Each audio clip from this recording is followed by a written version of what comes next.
Emma has lived inside an orphanage for the only 11 years of her life. She, along with Norman and Ray, are considered geniuses among the rest of their peers. Their hot MILF mom Isabella takes care of all of them with a smile on her face. They may be eating warm meals together every single day, but as they will soon discover, this is not an ordinary orphanage, and they are actually the meals being prepared. They're tested rigorously like robots every single week for hours, and as always, Norman, Ray, and Emma are the perfect scorers. Connie thinks she definitely failed today's test like always, but at least today is the day she's going to finally meet her adoptive parents. Before finally moving to her new home, Connie tried saying goodbye to everyone, but ended up crying before leaving.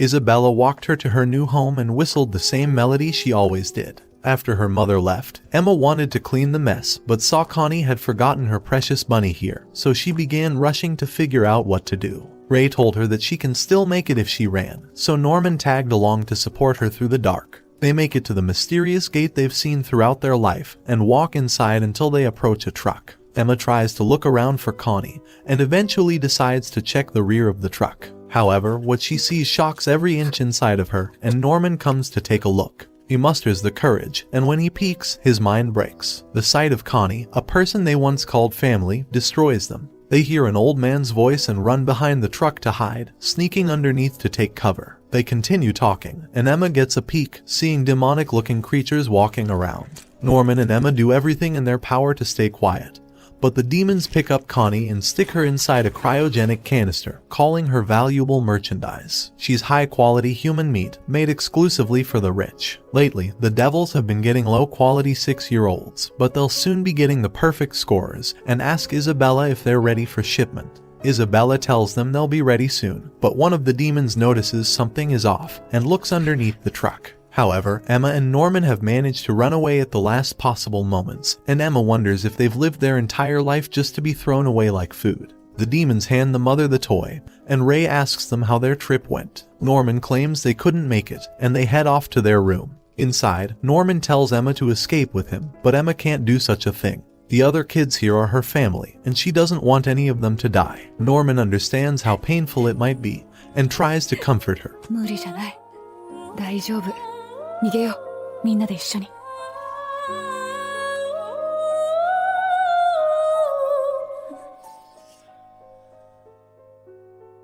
The next day after lunch has been served, Emma stares at her calm mother who smiles as if nothing happened. Norman comes and tries to remind Emma to continue smiling. He's already discussed his plan with Emma. They know that their mother likely found the bunny, so she knows someone among them has discovered the truth. In order to keep their knowledge secret, they must pretend like they couldn't see anything last night. Norman has also realized that there's a reason they haven't been shipped out yet. The demons likely cared about the perfect scorers because they want the best brains to develop more, but they never keep a child who's above 12 years old. Judging by their findings, they realize that the soonest shipment will likely be on their 12th birthday, which is in 2 months. Inside the forest, Norman and Emma try to draw a map of this place. Since demons are always guarding the gate or it's shut, they decide to investigate the forest. After a while of running through the forest, they eventually discover a giant wall standing in their way. Norman tries to climb the tree but slips and busts his ass, so Emma climbs up in his place. When she looks out, all she can see is a 3-meter thick wall and more forest on the horizon. Because of its smoothness, they can't climb it, but if they had some rope, they would be able to escape. They hear the bells ringing and rush back before their mother gets suspicious. However, one of the younger children comes and says that Nalia is missing. Isabella takes out a compass object, telling the child that she'll find who's missing, and enters the forest. A while later, she arrives back, and Norman and Emma realize that she knows their exact locations. All of this was just to show the defective children that she can track them using her tracking device, and she walks past them. Ray sees all of this, but keeps it to himself. Norman plans on getting rope, but Emma is worried that there might be cameras watching them as well. However, Norman hasn't found any cameras, and he's been looking for them harder than Elle looking for Kira. What? Dawn calls for Norman because the clock isn't working, and Emma stares at the board and cries for Connie. After fixing the problem, Norman finds Isabella staring with gleaming eyes towards Emma, asking her why she hasn't been so cheerful recently. After a few moments of cold stares, Emma gets into character and says she's just been sad since Connie's left. Ray comes to let everyone know that the dinner has been prepared, and Norman uses this chance to get Emma away. As they walk, however, Isabella asks them if they went to the gate yesterday, but Norman claims they were too busy playing tag to go there and break the rules. Isabella says it's fine as long as they didn't go, and they walk down the stairs. Emma collapses from all the intense stress she was under, and Norman tries to give her his hand to stand up. He's also shaking, but Emma gets back up, and they become determined to do this. As they leave, Ray watches over them. That same night, Norman looks around for things to use as a rope and grabs a tablecloth. They spend the next day creating the rope and hiding it, but they still haven't figured out what to do with the transmitters. Emma wonders if Ray would know the solution, and Norman thinks he would be helpful but will try to confront Ray himself. However, Ray interrupts their conversation and asks what they're talking about. He's been following them ever since that night and asks them what happened at the gate. He asks them to spit it out already, but while they walk away, Isabella notices they're missing. Ray believes everything they were saying, but Ray says that he only believes it from Norman since Emma is a useless moron. You're a victim! Ray tries to figure out which kids will be able to join them in their plan, but Emma tells him that she's going to bring everyone. Ray thinks there's no chance for all of them to run away since most of the kids can barely even run. Not only that, but they're living inside a farm that harvests humans. The outside world is likely just a place run by demons who will attack humans at any chance they get. Their only option is to leave the young ones behind, but Emma says she will never allow that to happen. She wants everyone in her family to be saved, and never wants to see anyone else ending up like Connie. She tells Ray that she's not going to negotiate on this, and Ray asks Norman if he's really going with her idiotic plan. Norman says that he's not going to forsake Emma. After all, she always puts herself over others. Even if he's on a sinking ship, he will follow her to death, because he likes her more than anything, and will do everything to continue seeing her smile instead of crying. Norman pledges he will do everything in his power to plug all the holes in their sinking ship. It might be insane, but this world is even more insane, and he asks Ray if he's going to be joining them as well. The dinner bell rings earlier than usual, and Carol, a new baby, will become part of their family along with a new mother. Her name is Carone, and she's going to be watching over them along with Isabella. Norman is angry that he now has to deal with another adult along with the transmitters, but Ray tells him that this is a good thing. Having two women means twice the plot. That's not ridiculous. That's not ridiculous to say that. Regardless of where this new baby and mother came from, they still need to locate the tracking devices. Ray thinks that a device that doesn't leave a scar is too advanced to exist, so there must be a place somewhere on the body where a scar has been left. They're too old so the scars have faded, but Norman comes up with a genius idea to check Carol since she just came here. Carone congratulates Isabella on all the great accomplishments she's had. Isabella is the best mother around currently and produces the highest quality meat, but Isabella tells her to quit with the lip service and give her a different kind of lip service on her specific kind of lips. What do you mean by that? She hands Carone information to memorize about the kids and lets her know that some of the kids have managed to learn about the demons. Even though it's against the rules, she tells Carone that she knows who the culprits are, but commands her to simply watch over them. She tells Carone that she's nothing but a guard and to just be an additional pair of eyes. Carone pledges her allegiance to the mother of all plots, Yor, but inside her room, she talks to Mr. Potato Head and thinks that she will finally be able to achieve her dream of becoming a mother. If she manages to locate the kids and collect hard evidence, she will definitely be able to take Isabella's spot. Carone plays with all the kids, but she sneaks up behind Roy and Norman and tries to greet them while staring at them with gleamy eyes. As she walks away, Norman thinks that they're already being suspected, and think they must hurry before Isabella catches on to them. Meanwhile, Emma plays with Carol, and Four Eyes over here is about to ask her a question. But Emma looks behind Carol's ear and sees a bruise. When she was younger, her mother said those bruises were just from blood tests, but Emma feels a metallic device in there. Four Eyes no longer has her bruise there because it's likely faded, but she wonders why Emma's so interested. Emma says it's because she's interested in bulges and holds on to Carol, thinking she's going to have to protect all the other kids. After dark, Isabella recites codes and tries to reach out to the headquarters, but hears the voice of the grandma asking if the 3 perfect scorers are ready for shipment. Every other plant has failed, so she's their last lifeline. Isabella comforts the demons and promises to have the shipment ready, and they think that this harvest is going to be the greatest while offering their prayers to him. The next day, Emma plays with herself to kick the ball away, and Karone notices her actions. She lets the others know about the devices behind their ears, and they start thinking of a way to destroy the transmitter without alerting their mother. For now, it's a possibility that breaking it could alarm their mother, so they shouldn't try to break it unless they're ready to escape. A person watches over their conversation from the bushes, and Ray thinks that he'll have a solution for turning off the transmitter. Still, they should focus on training the kids to be more physically capable for their great escape plan. Throughout the next few days, they begin playing with all the kids to increase their endurance, and Ray focuses on teaching them strategies for hiding throughout the forest. The kids try out their new methods for avoiding capture, but they have a long way to go. Karone thinks their playing looks enjoyable and wants to get to know them better, so she asks to play with them with a time limit of 20 minutes. After counting down, she begins running towards them like a track star and lures out all the young kids with creative leaps to capture them. She catches every single one of the kids and even blasts through the trees like she's a superhuman. When she's about to catch 2 of the last kids, Emma runs to rescue them and sprints with all her might to get away. She makes it to an area filled with stone pillars, but Karone knows that Emma is likely gassed out after carrying 2 kids while running. She looks around for her and tells her to just give up already, because if she saw the harvest that night, then she's going to be on her side. 見つけた。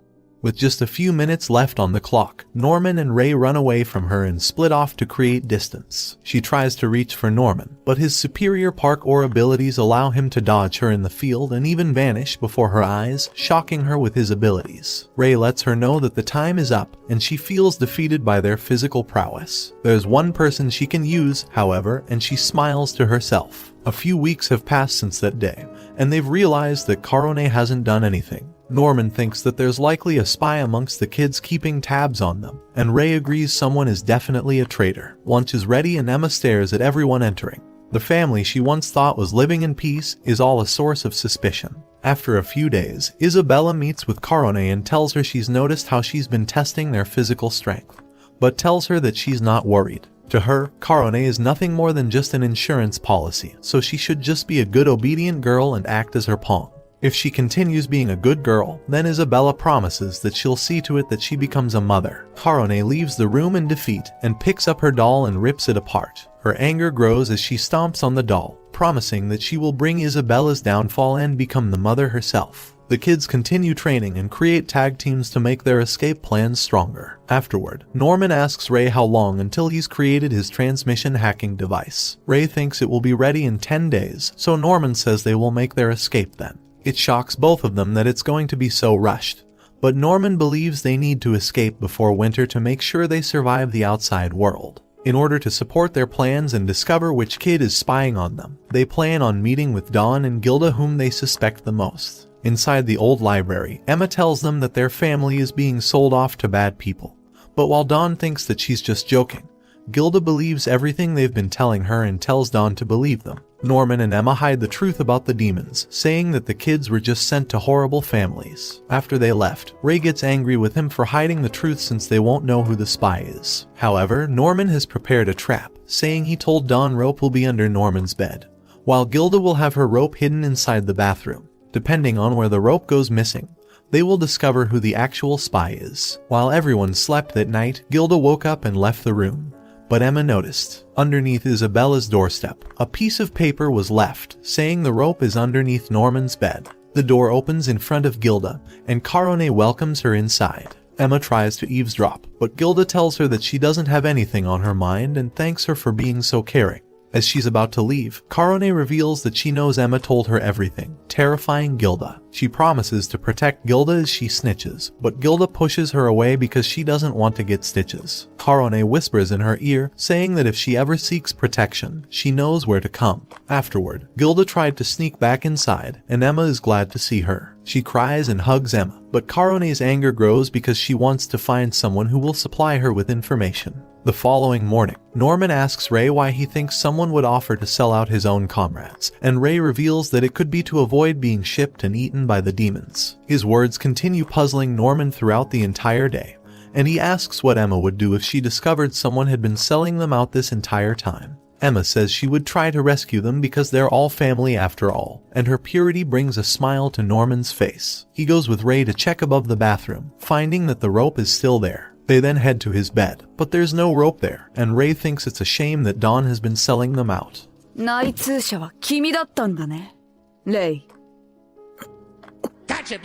This was Norman's 300 IQ move. Instead of setting a trap for Dawn and Gilda, he purposely laid 4 traps, 2 to trick Ray into believing he was being honest. However, the actual trap intended for Dawn was left in the dining hall, and Gilda's trap was in the library. They never had any knowledge of the trap underneath his bed, so it's awfully coincidental that it went missing when Ray is the only one who knew about it. Ray lays down in defeat, but begins laughing. He's surprised Norman was able to catch on to him, and he reveals that he's been spying on them this entire time. Norman knew Ray was the best person for influencing every action in their plan, especially with his intelligence to keep him from being detected. Norman asks Ray how long he's been working for Mother, and Ray says he's been doing it ever since he was brought to this place. He asks him if the transmitters can actually be destroyed, but Ray won't tell him anything since they're going to abandon him now. Norman rejects the idea of this, saying that he will keep him by their side on 3 conditions. 1 is guaranteeing their safety, 2 is telling them everything he knows, and 3 is defecting.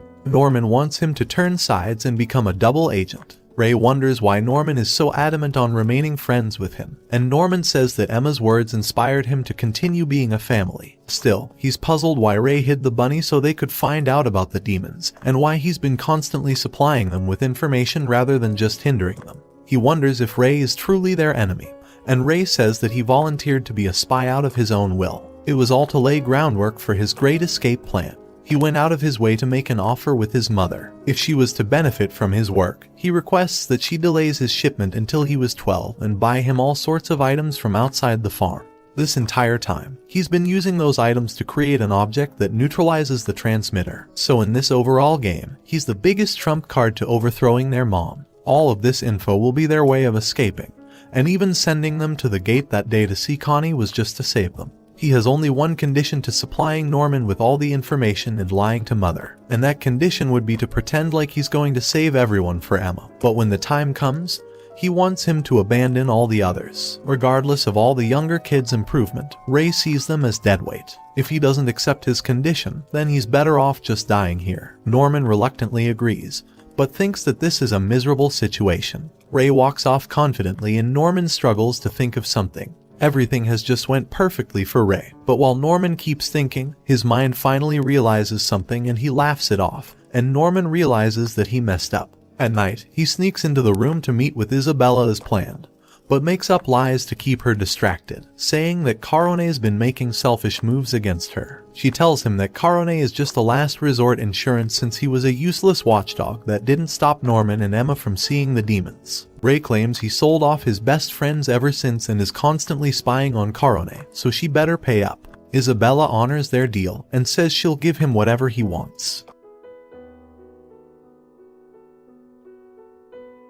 Inside the tunnel, Norman runs away with the rest of the kids, but when he turns back, he sees the sight of all of his comrades falling. Even Emma lies with her life sucked out, and the giant demon appears behind him. Norman wakes up terrified, but tries to keep a smile to not concern the other kids. Inside the forest, Emma asks what happened about the spy, and Norman walks out and reveals he's the one who's been spying on them this entire time. Emma's mind is overloaded with information. Ray tries to explain that he was going to let them know about everything, but they accidentally left the bunny at the gate, which caused Isabella to be suspicious. However, he's on their side and will do everything to save all the kids. Emma thinks this isn't like him and thinks it'll be great that everyone's going to be saved. However, him knowing this entire time troubles her, and she asks him if he was experimenting on other kids to develop his transmitter blocking technology. She wonders what happened to those kids and tells him to promise to never choose kids like that. He promises he won't, but in the distance, Dawn gets angry that they're not trying to rescue Connie from the outside world. Gilda wonders if there's something much more sinister happening in the background. She's noticed something is off about the house and met with Emma to tell her about it. Inside the house, there's likely a secret room hidden next to her bedroom. Ray knows this room is probably the way she reports to HQ for other mothers, but Ray never knew where it existed. Don suggests for them to try invading it, but Ray tells him they won't be gaining anything from that, except exposing their knowledge of the place. Not to mention, if Karone catches them in the process, she will have all the evidence she needs to get rid of them and become the next mother. Ray asks him if he could prepare dinner so it's not suspicious that all of them went missing, and Don reluctantly agrees to leave. However, when he walks down the stairs, he turns towards Isabella's room and knocks on it. Without any reply, he enters the room and tries to search for a secret doorway by tugging on the bookshelf. After a few attempts, Gilda pulls the door to the side, but the door is locked and someone begins to enter the room. Their heart sinks, however. Phil enters and says he was just playing hide and seek with the other children. The following day, Don prepares to execute his plan and runs into his mother to steal the key from her and shows it to Gilda. Even though it went well, Isabella's noticed something was terribly off about their actions. Inside the library, Emma shows them something she's discovered after being in the library for a long time. An author by the name William Minerva has multiple books here with secret messages. At the same time, Don finally opens the door to enter the room. Emma and her friends try to decode the message, and they notice that each circle has Morse code hidden inside of it. Don and Hilda close the door behind them and find a secret door into a downstairs area. They decide to enter and light a match. Meanwhile, the words doubt, danger, run, truth, harvest, monster, and farm are all hidden in Morse code. Norman wonders if this could mean there's a human society out there. Don and Gilda look around the room and find Connie's bunny, realizing that Emma was lying to them about her being alive this entire time. Norman thinks that it's definitely worth investigating these books, and Emma thinks there might be something hidden within for surviving in the wilderness. At the same time, Don and Gilda hear their mom entering her room and think they're done for. As Emma and the rest head to have dinner, they notice that the only two missing are Don and Gilda, striking fear into them. Don and Gilda try to move around to exit, but Isabella hears their movement. She is ready to open the door to see what could have caused the noise, but a kid barges in, giving Isabella the door to her secret room. She realizes she must have dropped it, and Don and Gilda manage to make it out through the other door. They meet together late when everyone's asleep, and Don reveals that they checked the room downstairs. Ray is infuriated because of how dangerous and reckless they were, so Don asks him what would have happened. Were they also going to be killed, like Connie, whose bunny remained in that room? Emma apologizes for lying to them, and Don demands they tell them everything. After hearing the truth, Gilda and Don are terrified, and Don asks them why they hid the truth this entire time. He punches Norman down and goes on to strike Ray along with him. He asks Emma if they see them as dead weight who need to be shielded this entire time, and cries asking them how they lied to their family, to their siblings. He walks out to cool down, and thinks outside that it's not their fault for lying. He's ignorant and powerless, and feels like he's nothing more than dead weight on them. He wishes to be stronger, and Gilda comforts him, telling him he will become stronger. Emma comes out, apologizing for not trusting them this entire time. Norman and Ray come to apologize as well, and together they all make up. With a week remaining until their plan's execution, Norman begins to suspect Ray's words of saying he would do everything to prevent the two of them from being killed. Underneath his bed, Norman discovers Ray's actual plan and thinks it's amazing. While Ray talks with his mother, he lies about his injury and says Norman is planning on killing her to escape. She tells him that she'll make sure his plans fail, but she's received word from the brass saying that the next shipment has been scheduled, and it's going to be on Ray's 12th birthday. The rest of the kids scout the forest and discuss their plan, but as they talk, Karone is seen overhearing them. She tells them she's seen everything. Last night, she heard all of them and she's so excited to finally get what she wants. So she twirls like a ballerina and asks Emma if they would like to team up with her. Norman wants to hear out her conditions,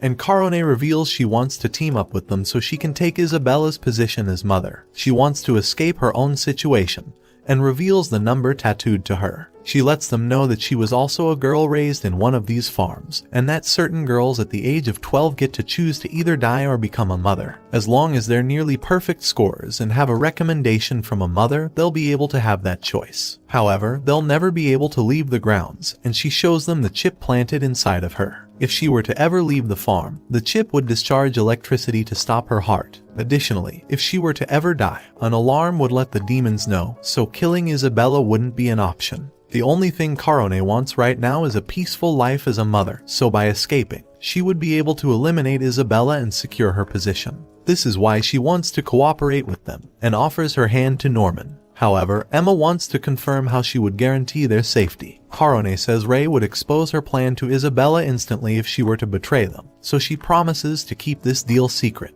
Emma believes her, and Norman shakes her hand. This excites her, and she promises to give them any information they would want to aid their escape. Later that day, Emma feels that it's too convenient for Karone to help them, but Norman has already seen through her plan. If she truly cared about their lives, she would have helped them escape right away. She's just doing this to gain their trust and find concrete evidence to overthrow Isabella and ship them out. Finding Ray's transmitter blocker will be the only evidence she needs, but Ray assures them he won't screw up in hiding it. Norman thinks they can avoid the risks and gain information if they play their cards right. At night, Isabella walks to the gate to receive the most recent package from the demons. Inside is a letter along with a black box. Norman and Emma knock on Karone's door, and she opens it to let them in. Her lifeless doll creeps them out, and she says they can ask about anything they would like. Emma asks for the monitor that tracks them, and Karone is shocked that they've learned about it. The object only displays the locations of the children, but doesn't identify them.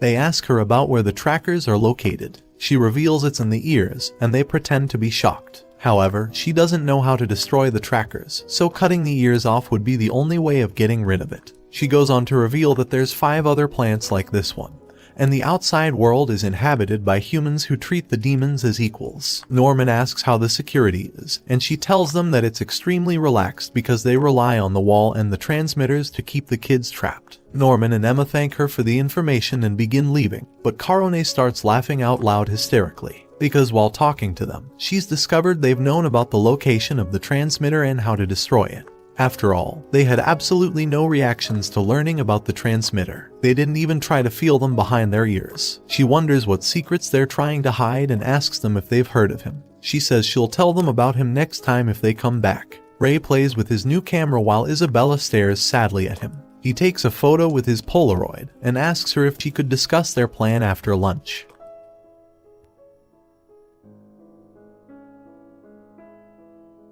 The clock rings that night and Isabella crosses out the date, knowing that the day for their escape has finally come. The next day at the playground, Ray goes over the plan once more with the others. After lunch, he will try to lure Mom away by selling out Karone. While this happens, he wants the rest to climb over the wall and scout the surrounding area. Dawn and Gilda leave, but Norman has bad news. Karone has discovered about their device for breaking the transmitters and will begin looking around for it. Norman wonders if Karone will find the evidence she needs before they can escape, but Ray says he's got that part covered. Karone sits in her room and wonders why the kids were lying about the transmitters and how they're going to destroy it. She realizes they've likely already made a transmitter blocking device, and that would be all the evidence she would ever need, so she decides to raid the house. In the kids' bedroom, she searches every single possible spot around Ray's bed, but Phil walks by and notices her searching. It catches her off guard, but she tries to say she was just cleaning the floor. After moving the bed and dresser, she finds a note underneath and realizes she's finally obtained the items she's been looking for. Emma and Norman hear her loud footsteps, but Ray smiles since she fell for his trap. Karone reads the paper because she's glad that she's found another piece of dirt on Isabella. She thinks that if Grandma was to find out, then Isabella would be completely destroyed without any doubts. However, she wonders how Ray would have known about this when Isabella herself shouldn't have a clue about it. Karone hears knocking on the door, and she sees Isabella holding a sharp object. She points it towards Karone, who prepares to be attacked. However, Isabella gives her a letter and tells her to open it. Karone reads the letter, shocked and trembles. Isabella tells her goodbye, and all of Karone's plans have been shattered. Karone reads the letter, congratulating her on becoming a mother of the 4th plant. Isabella explains that she's been recommending her for ages, so Grandma is here right now waiting to pick her up. Karone's face doesn't resemble any sign of happiness, and she crumpled the paper in her hands. When Isabella left, Karone felt absolutely defeated. However, this is her last chance to destroy Isabella, so she stares at the pen and promises to never let Isabella succeed. Before she leaves, Karone had pieces of paper along with a pen and an object inside the white bag, and she hid them somewhere specific. She walked towards the gate and entered. Inside, Grandma was waiting for her with a smile, and Karone built up the courage while walking forward. She tried letting Grandma know and took out the piece of paper to show Grandma. After reading it, Grandma wonders if she's trying to say that the perfect scores are trying to break out, and she tells her that she's exactly right. Still, the Grandma says as long as they're under control, It's perfectly fine, because she once did the same thing. She tells her that Isabella's children and her plant are special, and anyone who tries to replace her would greatly inconvenience Grandma since she brings the greatest profits. Carone realizes she's fallen for Isabella's trap, and a giant demon comes from behind Grandma. Isabella prepares lunch for the kids, and while they're all eating and enjoying dinner, Carone is about to be this demon's dinner once he eats her out. Ever since she was a kid, she took care of the baby toy until her 12th birthday, where she was given the option of trying to live on as a mother. She shortly after received the scar and met Grandma. As the demon kept getting closer, she remembered the amount of studying and skill development she underwent along with combat training. She kept the toy with her, and even now, it looked at her while she tried to battle off the demon. Throughout the years, she continued strengthening her abilities until she stumbled on a mysterious doctor having a conversation. Upon leaving the room, he had dropped a pen that she took and kept with her. Before leaving the farm, she left that mysterious pen along with pieces of paper for the kids to find them. The demon finally grabs her, and her last wish before dying was for the kids to escape with all their might. She wanted them to survive and to destroy this god-forsaken world. These were her last thoughts before the flower bloomed.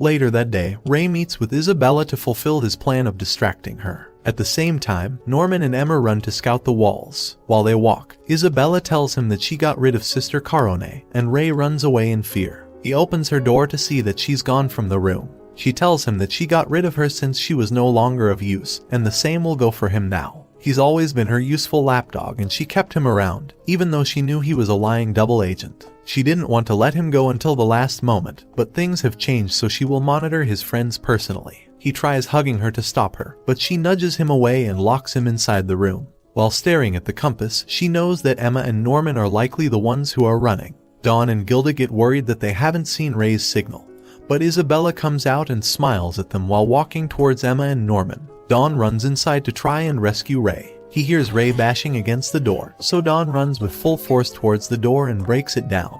Ray runs outside the house to reach Mother before she reaches his friends, but as Emma takes the rope out, her and Norman hear a person walking. In the distance, they see Mother approaching them and wonder how their plan could have failed. Isabella says it's been 10 years, but this is the first time they're going to talk to each other without any deception. She tells them that now they're nothing but breeder and livestock, but she still loves them from the bottom of her heart like they're her kids, which is why she wants them to give up resisting. She wants them to live a painless life, since it takes nothing but a moment to die while they get to live happy long lives. Emma says there's nothing peaceful about this way of living, and would rather feel countless pain while being free and alive. Isabella tells her the outside world is filled with misery and pain, and that they should just give up already. Norman says he's done being a good kid, and Emma rushes towards Mother to try and neutralize her. She tries to grab the compass.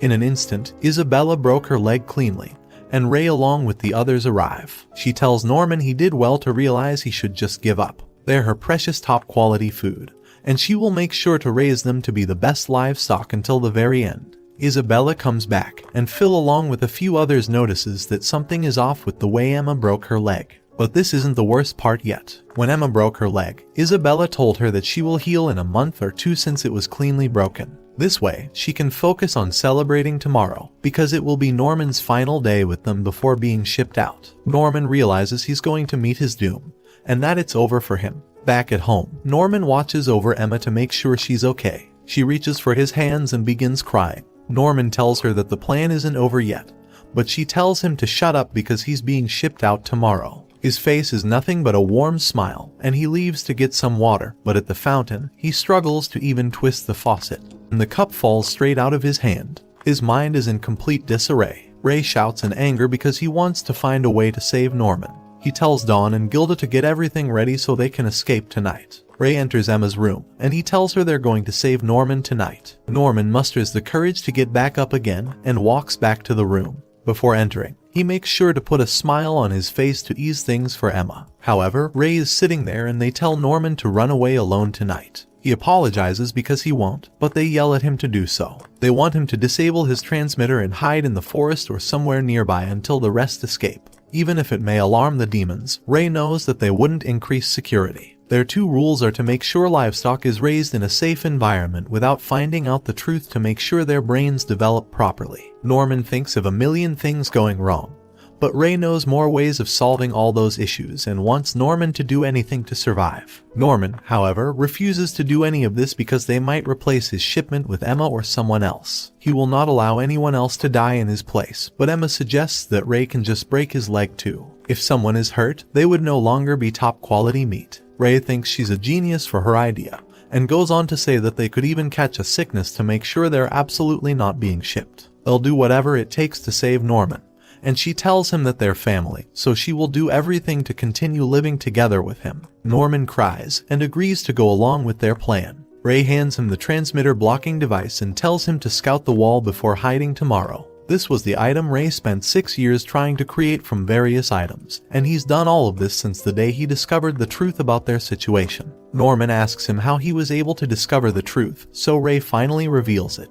Ever since he was born, he was a rare child that didn't have childhood amnesia. He still has all his memories from the time he was born, and remembers a dark place where he was hearing a lullaby. Even though it's all hazy, he remembers the way the demons looked and how the babies were split into 5 groups before entering a dark tunnel to come here. The gate doesn't lead to the outside, it only leads to the headquarters. However, this is the reason for the relaxed security, since they know no one can escape through the gate. Because of this, Norman will escape tomorrow and they will wait while Norman hides in the forest. At night, Isabella told everyone that this will be Norman's last night at the house with them. All the other kids tried to play it normally, but before sleeping, Norman opened his dresser and found the things Carone left, shocking him. During playtime the next day, Norman ran all the way to the wall with the rope, but decided to not activate the transmitter blocking device. He tied the rope to a tree and used it to help him run across the wall. He almost slipped, but finally managed to make it. The sight in the distance shocked him, and he smiled with a determined look. Emma and Ray stare at Isabella when she wonders where Norman could have gone.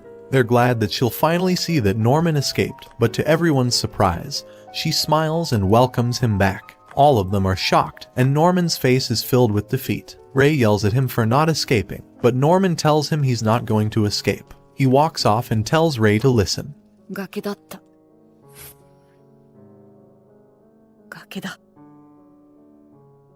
This is why security is unnecessary. However, there's still a way for them to escape. He shows them the structure of the entire farm complex. It's in the shape of a hexagon, and the headquarters is directly across from them. The rest of the regions are likely the other houses, he explains, so their only option is to escape through the bridge that is only found next to the headquarters. Phil comes in and says that Mom is looking for him. Before leaving, Norman hands Ray the device that he didn't use. He explains that he didn't want to make a single mistake, and he's glad because it would have all been a waste. Emma tries telling him to wait, but Norman hugs both of them and thanks them for making his life wonderful. While packing his items, he sees the nostalgic string phone that he once used. When he was sick, Emma would sneak in to try and talk to him. Their mother found out and asked her why she was here, to which Emma responded that Ray told her she would be immune. Ray said that the book claimed idiots are immune to sickness.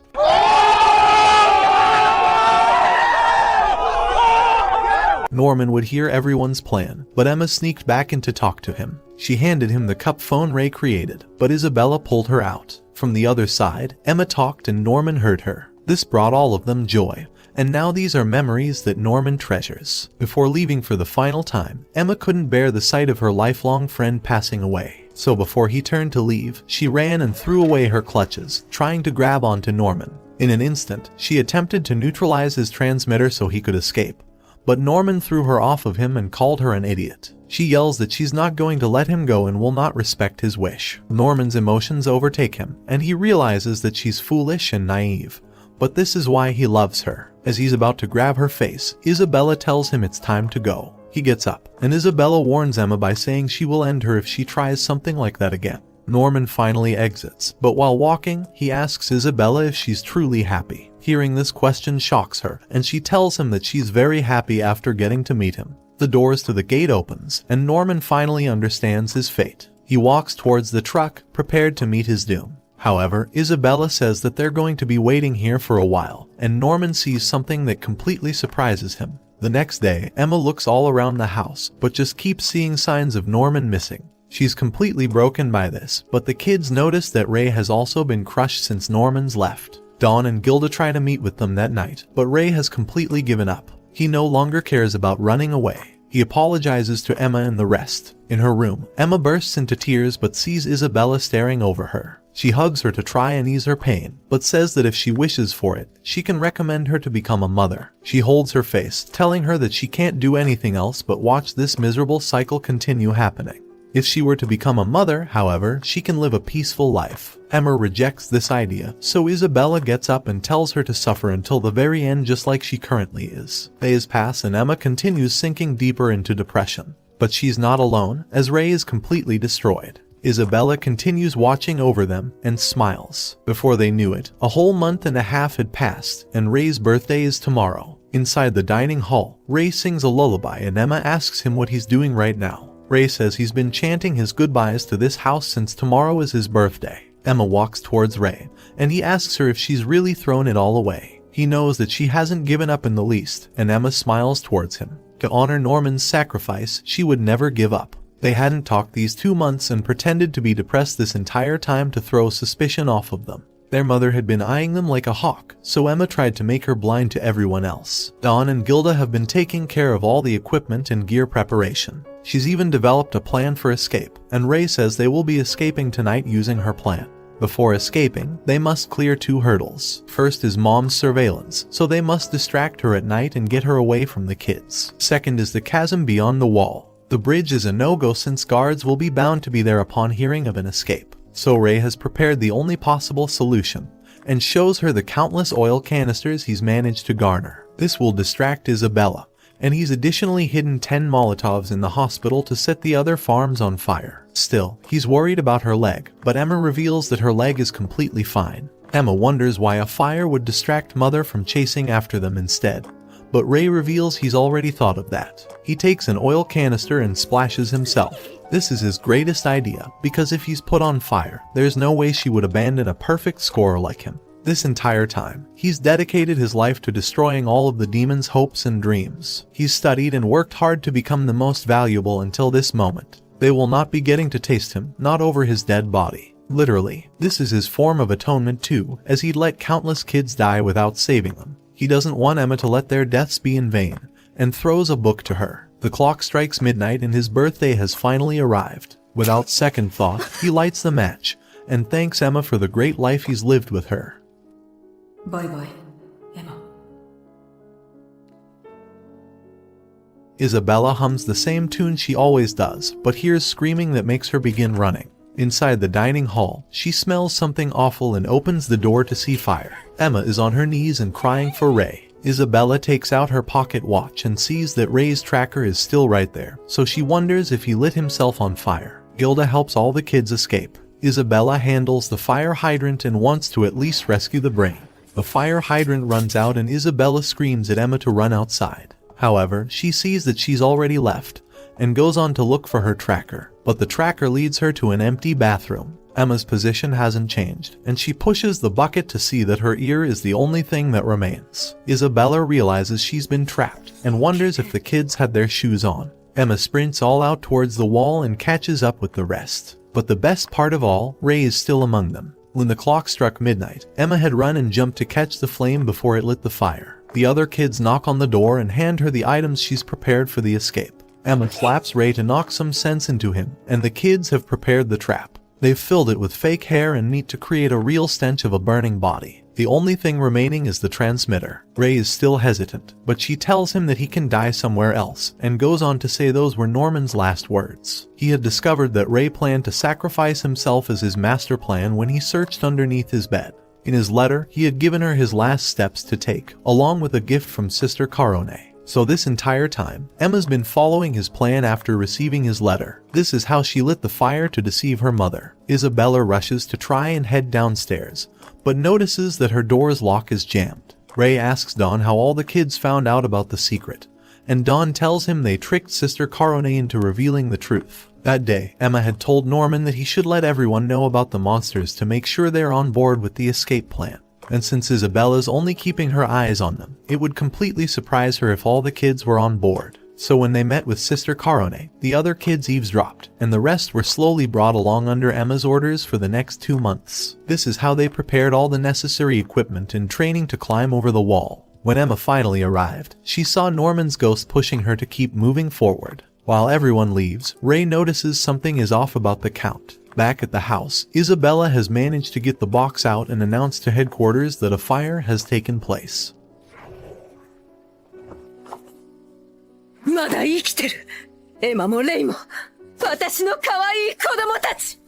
Ray wonders if this is really everyone, and Phil comes to tug at Isabella, shocking her. Ray asks her about the infants, and Emma says she's finally come to her senses. While she helps the rest carry the other kids over the wall, she remembers talking with Dawn and Gilda about the kids. During the winter, it would be unlikely for the little ones to survive. Emma's come to understand that she can't really take everyone with her, and still, there are other kids from other plants that likely also need their help. When she realized that, she brought Phil so she could tell him the truth. Phil takes it like a champ and believes everything she's told him. He's noticed something is off ever since Karone kept talking about the harvest and how she would search all of Ray's belongings. And he thought it was weird how Emma was so scared for Norman leaving. It finally clicked for Phil that all of the other kids had passed away and began crying. Emma promises to come back to them, so for now she's going to only take the kids 6 years and older to prevent them from dying. Still, she told Phil that she will come back for him within a year before he's shipped. But when they come back, it won't be just Phil and the other kids. She will make sure to bring the kids from all the plants. Isabella asks Phil where the kids are, and he runs to bring all of them towards her, slowing her movement down. She announces the emergency once more to headquarters, and the alarms go off in the distance. The demons enter the highest alert mode, and allow the soldiers to kill anyone except the high-quality meat. Emma knew the bridge is going to be packed with security, so she shows him the closest spot next to the wall. This was the place Norman scouted, but Gilda reveals that they've planned like crazy for this day. Don spent weeks getting stronger and stronger to make sure he can finally throw a stone that would reach the tree. And eventually, his throw was strong enough to make it all the way across. Without fear, Don takes a clothes hanger and zip lines down the rope like a champ. They prepare bottled rockets and throw them across, allowing Dan to tie them. All the kids begin ziplining one by one,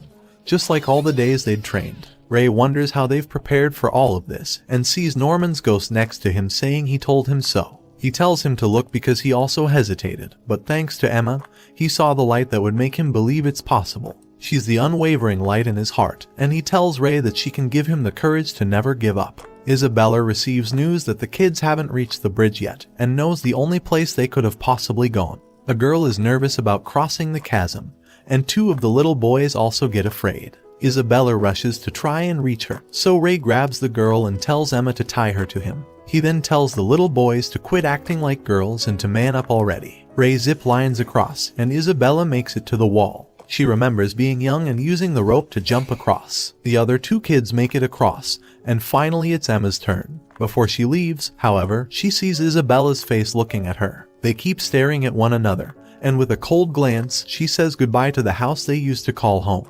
And finally, she says goodbye to her mother and ziplines across. The ropes get cut off right after and float in the wind. Emma and the rest of the kids run away, and Isabella undoes her hair for the first time in years. She remembers when she was young and stared across the chasm at that same spot. However, she heard a melody playing from a boy's instrument and came to surprise him. She asked him what the melody was and asked him to play it once more for her. He began playing it again.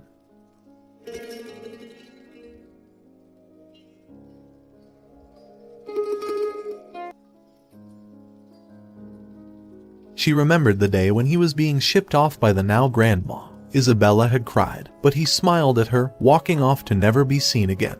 Isabella broke down in tears, wishing to run away that very next day in the middle of winter. However, Grandma had told her to come back, and she was offered to become a mother as well. Determined, Isabella took her hand and became the best mother she ever could. Eventually, she would give birth to a child and whistled the melody every day. On a random day while on the plant, she heard that same melody that she would always sing, and came up to Ray, asking him how he learnt that tune. She hugged her belly, and Ray smiled at her, asking her why she gave birth to him.